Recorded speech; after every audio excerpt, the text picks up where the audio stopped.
오늘 오랜만에 왕남매님 같이 오셨습니다. 환영합니다. 감사합니다. 드디어 신명기가 마지막 시간이 되었습니다. 그동안 모세를 통하여 우리가 많은 은혜를 받고 또 깨달음도 있었습니다.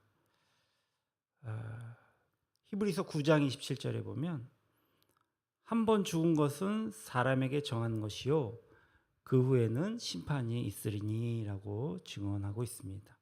그러니까 죽음이란 우리 인생의 결산의 순간입니다. 그리고 내가 죽은 후 내 주변 사람들이 내가 살아온 인생에 대하여 남기는 그 무엇인가 증언들은 내 인생의 어떻게 보면 결산서의 일부라고 할 수 있습니다. 본문 5절의 말씀에 드디어 하나님의 사람 모세의 마지막 임종 순간이 증언되고 있지요. 이에 여호와 이에 여호와의 종 모세가 여호와의 말씀대로 모압 땅에서 죽어라고 말하고 있습니다. 모세는 위대한 사람이었지만 그도 역시 피조물 중에 하나 사람이었던 것이죠. 그리고 인간된 사람, 누구나 예외 없이 죄인이었던 것처럼 모세도 죄인이었기에 죽음을 피할 수가 없었습니다. 로마서 3장에는 모든 사람이 죄를 범하였음에라고 얘기합니다. 또 6장에는 죄의 싹은 사망이요 그렇게 말하죠. 그래서 죽음은 필연의 길이요 모두 죽습니다. 물론 저도 여러분도 죽습니다. 다윗은 마지막 순간에 아들 솔로몬을 앞에 두고 이렇게 말했습니다. 내가 이제 세상 모든 사람들이 가는 길로 가게 되었노니 너는 힘써 대장부가 되고 이렇게 얘기하죠. 이제 죽음 후에 남는 것이 있다면 그것은 살아온 인생의 결산일 것입니다. 완벽한 결산은 물론 창조자여 심판자이신 주님 앞에 그 앞에서 이루어질 것입니다. 그러나 한 사람의 죽음이 알려지는 순간 그와 함께 살고 그의 삶을 지켜본 사람들에 의해서 어느 정도는 평가가 이루어질 것입니다. 성경학자들은 소위 성경의 처음 5권을 가리켜서 모세오경이다 이렇게 부르죠. 모세가 썼다는 말입니다. 보수적인 성경학자들의 대부분은 그렇게 생각합니다. 그렇지만 이 신명기의 마지막 장의 경우를 보면 모세 자신의 죽음과 장래에 대해서 모세 자신이 기록할 수 없었던 것을 인정할 때에 이 마지막 부분만은 후대에 누군가에 의해서 모세에 대한 당시 사람들의 평가를 모아서 증언하는 것으로 보입니다. 그렇다면 이 부분은 역사적 증언으로 보는 것이 더 합당할 것입니다. 자, 그렇다면 역사가 증언하는 모세의 인생의 결산은 어떠했다는 얘기입니까? 우리가 그의 마지막에 대한 역사적인 인생 증언에서 우리 모두의 인생 결산을 진지하게 생각하지 않을 수 없습니다. 모세를 통해 배우는 바람직한 인생 결산은 무엇이었습니까? 3가지로 요약해 보면은 첫째, 그런 사명을 완수한 인생을 살았습니다. 모세의 사명이 무엇이었습니까? 이스라엘 백성들, 애굽에서 노예되어 힘들어하던 그 이스라엘 백성들, 어떻게 보면 하나님의 백성들이죠. 그들을 출애굽시켜서 약속의 땅 가나안에 도달시키는 일이었습니다. 드디어 모세는 이스라엘 백성들을 이끌고 약속의 땅이 보이는 모압 땅까지 도달한 것입니다. 여기서 본문이 시작됩니다. 1절을 함께 보겠습니다. 모세가 모압 평지에서 느보산에 올라가 여리고 맞은편 비스가 산꼭대기에 이름에 여호와께서 길르앗 온 땅을 단까지 보이시고 했습니다. 이어서 4절을 함께 보겠습니다. 여호와께서 그에게 이르시되 이는 내가 아브라함과 이삭과 야곱에게 맹세하여 그의 후손에게 주리라 한 땅이라 내가 내 눈으로 보게 하였거니와 너는 그리로 건너가지 못하리라 하시매. 모세의 사명은 거기까지였던 것입니다. 느보산은 다른 명칭으로 시아가 산이라고 부르기도 하는데 모압 땅 아바림 산맥에 전개되어 있는 여러 이름의 산들 중에 그중에 가장 높은 봉우리 해발 835m에 위치한 비스가라는 뜻은 산 꼭대기라는 뜻입니다. 산 봉우리입니다. 기원 후 4세기부터 이곳에 모세 기념교회가 세워졌습니다. 모세 기념교회를 볼 수 있을까요, 우리가? 저도 역시 성지순례를 하지 않았기 때문에 산을 가보지는 못했지만 그냥 그림으로나마 계속 넘겨보세요. 이렇게 모세 기념교회가 세워졌습니다. 안의 모양이고요. 이 교회는 여러 번 파괴됐지만 1932년에 프란체스카 단체의 교단에 의해서 다시 복원되어서 성지 순례객들을 최근까지 맞이했었습니다. 전쟁이 일어나기 전까지. 그래서 요르단에 있으니까요. 이 교회 마당에는 모세가 전한 치유의 상징, 그 복음 놋뱀의 조형물이 세워져 있습니다. 이렇게 세워져 있습니다. 이곳에서 날이 밝으면 한눈에 가나안의 이 약속의 땅을 전망할 수 있습니다. 바로 여기서 모세는 약속의 땅을 바라보면서 출애굽 리더로서의 사명을 이제 다 완수하고 이제 죽음으로 백성들과 작별을 고하는 것입니다. 이제 그만 봐도 되겠습니다. 하나님이 모세가 약속의 땅에 진입함을 허락하지 않은 이유는 이미 여러분이 아시는 것처럼 무리바 샘터에서 반석을 치라 하니 모세가 투덜대며 분노하여 반석을 딱 한 번 친 게 아니라 2번을 치는 거예요. 그러니까 이게 무슨 뜻입니까?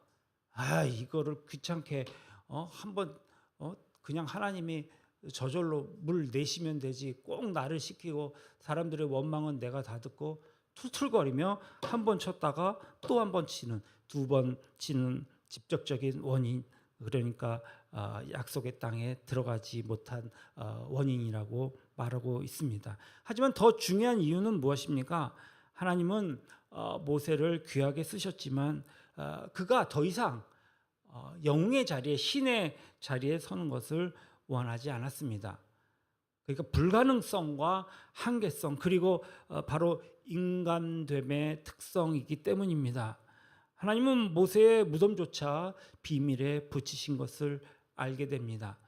6절의 말씀 보겠습니다. 벳볼 맞은편 모압 땅에 있는 골짜기에 장사되었고 오늘까지 그의 묻힌 곳을 아는 자가 없느니라. 그가 죽은 대략의 장소를 알게는 하셨지만 정확하게 그가 어디에 묻혔다 이렇게 묻힌 곳을 알지 못하게 하셨습니다.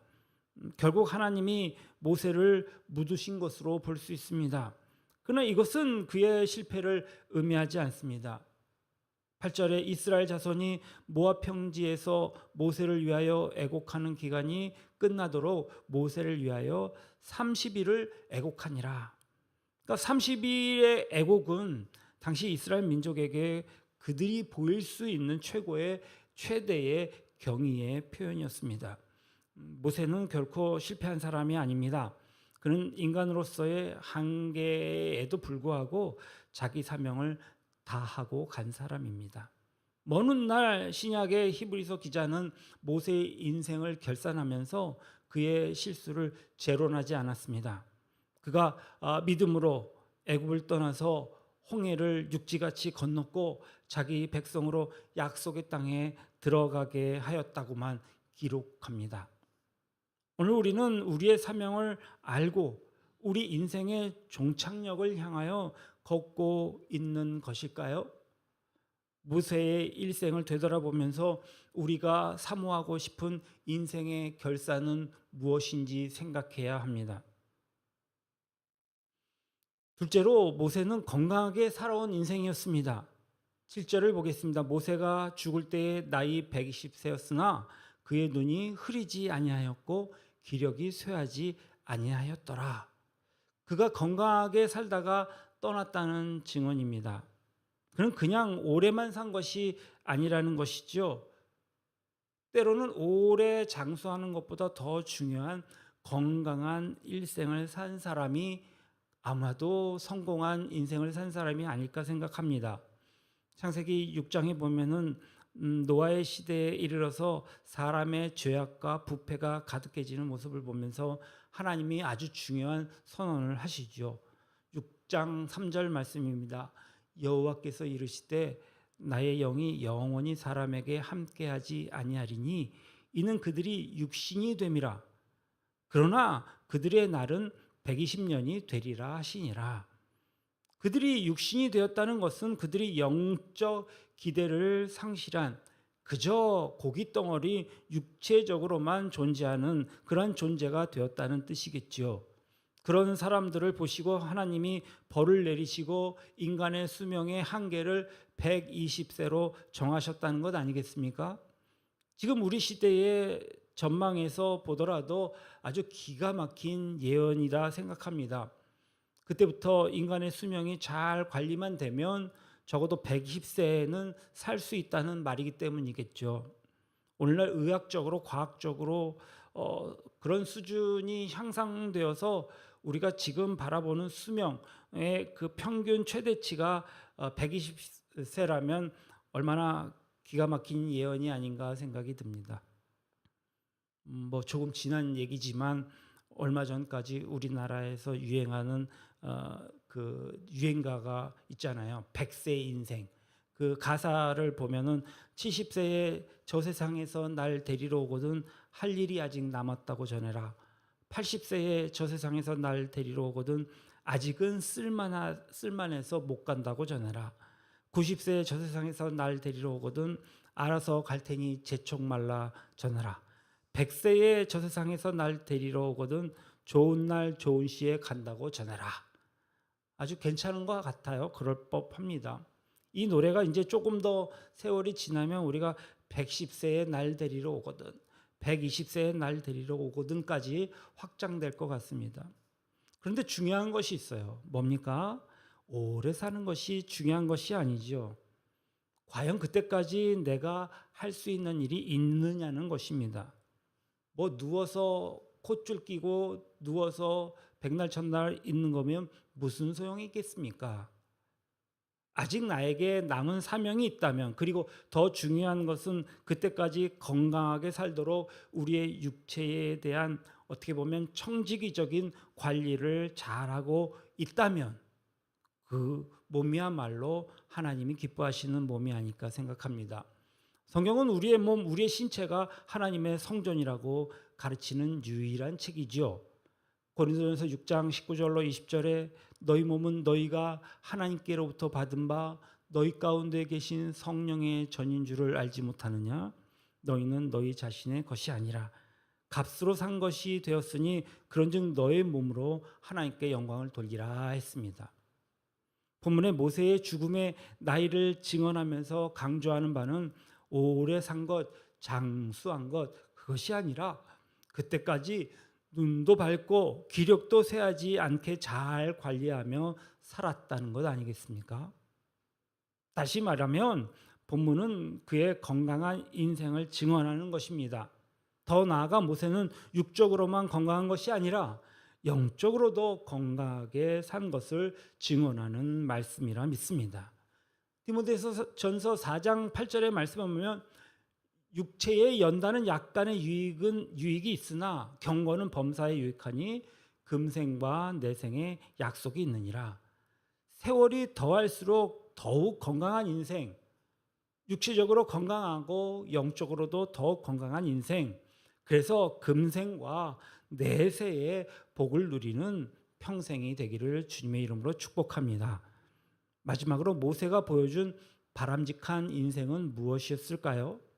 우리도 그렇게 살았으면 좋은 인생, 그 인생은 무엇이냔 말입니다. 세 번째로 모세의 인생은 하나님이 인정하는 인생이었습니다. 본문 10절의 말씀이 모세의 인생에 대한 결론 중에 결론이라고 믿습니다. 10절을 다 함께 보겠습니다. 그 위에 이스라엘의 모세와 같은 선지자가 일어나지 못하였나니 모세는 여호와께서 대면하여 아시던 자요. 모세를 설명하는 많은 수식어들이 있습니다. 민족의 해방자, 구원자, 이스라엘의 건국자, 율법의 수여자, 기적과 권능의 사람, 가장 위대한 스승, 리더 등등 있지요. 그러나 하나님은 마지막에 그를 선지자라고 얘기하며 내가 대면하여 늘 만나고 싶었던 나의 종이라고 말씀하는 것입니다. 한마디로 하나님이 인정하신 인생을 살았던 사람이라는 말입니다. 마태복음 7장에 보면 산상수훈의 결론 부분에 이르러 예수님은 지상에서 일어날 수 있는 가장 참담한 비극에 대해서 말하고 있습니다. 마태복음 7장 22절로 23절입니다. 그날에 많은 사람이 나더러 이르되 주여 주여 우리가 주의 이름으로 선지자 노릇하며 주의 이름으로 귀신을 쫓아내며 주의 이름으로 많은 권능을 행하지 아니하였나이까 하리니 그때에 내가 그들에게 밝히 말하되 내가 너희를 도무지 알지 못하니 불법을 행하는 자들아 내게서 떠나가라 하리라. 마지막 날 중요한 것은 우리가 주님을 얼마나 알고 얼마나 많은 일을 했는지가 아니라는 것을 알게 되지요. 우리의 주님이신 하나님께서 예수님께서 참으로 우리를 알고 계시냐는 것입니다. 가끔 우리가 경험하는 일들 중에 사람들이 종종 혹시 이 사람 아세요? 아무개 아세요? 이런 것을 묻는 사람들이 있어요. 그러면서 그 사람은 우리 선생님 되게 잘 아시는데 우리 목사님 잘 알고 계시던데 그런데 솔직하게 기억이 잘 안 납니다. 그런 분들이 종종 있어요. 그렇다고 그분을 알지 못한다고 해서 큰 일이 날 것은 없습니다. 그러나 생각해 보셨습니까? 창조자 하나님이 구원자 예수님이 심판자 예수님이 너 누구니? 나는 너를 모르겠다? 정말 큰일 아닐까요? 모세에 대한 성경의 기록 가운데 가장 감동적인 장면이 아마 출애굽기 33장 1절의 말씀이라고 생각합니다. 사람이 자기의 친구와 이야기함 같이 여호와께서 모세와 대면하여 말씀하시며 했습니다. 감동 아닙니까? 주님과 대면하여 대화를 나누는 것입니다. 하나님은 친구처럼 모세를 불러서 대화하는 것입니다. 대면하시는 것입니다. 그것을 즐거워하셨다는 것입니다. 그런 진실로 하나님의 친구가 되어서 한평생 산 것입니다.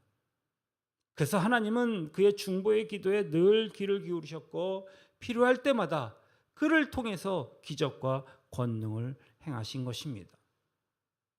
우리 마지막 11절과 12절을 볼까요?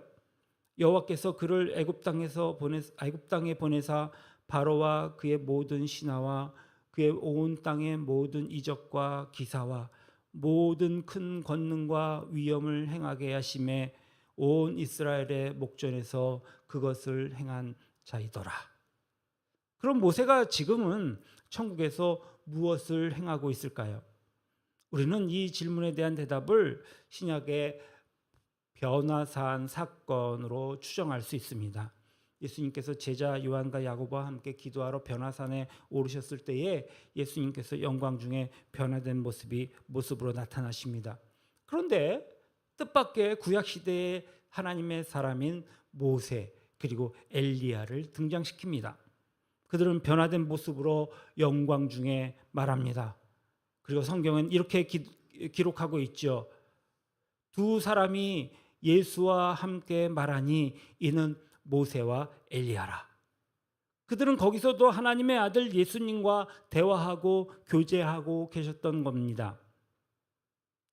제자 베드로는 이 엄청난 광경에 압도당하며 무엇이라고 말합니까? 예수님, 주여, 우리가 여기 있는 것이 좋사오니 우리가 초막셋을 짓되 하나는 주를 위해서, 하나는 모세를 위해서, 하나는 엘리야를 위해서 하사이다. 이것이 천국의 영광입니다. 거기에서 주님과 대화하며 모세는 오늘도 우리에게 이렇게 말씀하는 것 같지 않습니까? 너네 여기가 얼마나 좋은 곳인 줄 알아? 이곳이 바로 우리가 사모하는 약속의 땅이지. 그 땅에서 영광을 누리는 이런 인생의 결산을 준비하는 저와 여러분 됐으면 좋겠습니다. 모세처럼 말입니다. 말씀을 맺도록 하겠습니다. 사랑하는 성도 여러분, 우리는 오늘 모세의 마지막 모습을 통해서 인생 결산이 무엇인지 함께 살펴보았습니다. 사람 태어날 때보다 어떻게 인생을 마무리하느냐가 더 중요합니다. 언젠가 우리도 하나님 앞에 서게 될 것이며 우리의 인생도 결산하게 될 날이 반드시 찾아올 것입니다. 주께서는 오늘도 어김없이 셈하실 것입니다.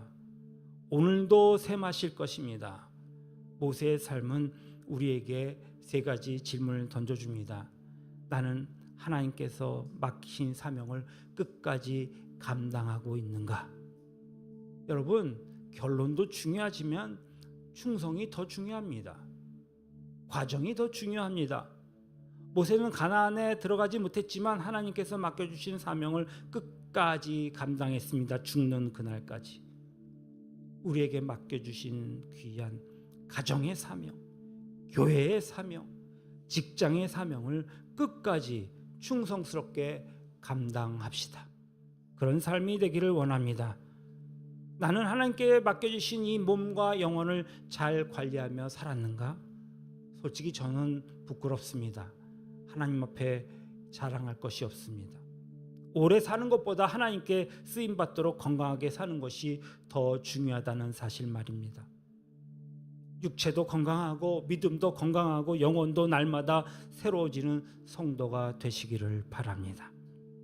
마지막으로 무엇보다 하나님께 인정받는 삶을 삽시다. 사람들의 칭찬은 시간이 지나면 다 잊혀질 수밖에 없습니다. 그러나 하나님께서 내가 너를 잘한다, 잘하였다, 착하고 충성된 종아, 이렇게 말씀하시는 인생은 영원한 영광입니다. 모세는 사람들에게 위대한 지도자였지만 하나님께서는 친구처럼 대면하여 말씀하시던 사람이었습니다. 이것이 그의 인생의 최고의 영광이었습니다. 우리의 묘비에 무엇이 새겨질 것인가? 그것보다 더 중요한 것은 내가 하나님의 생명책에 어떤 평가가 기록될 것인가? 언젠가 우리의 인생을 결산할 날, 하나님 사명을 다 하였습니다. 하나님 믿음을 지켰습니다. 하나님께 잘하였다, 인정받았습니다 라고 고백할 수 있다면 그것보다 복된 인생이 어디 또 있겠습니까?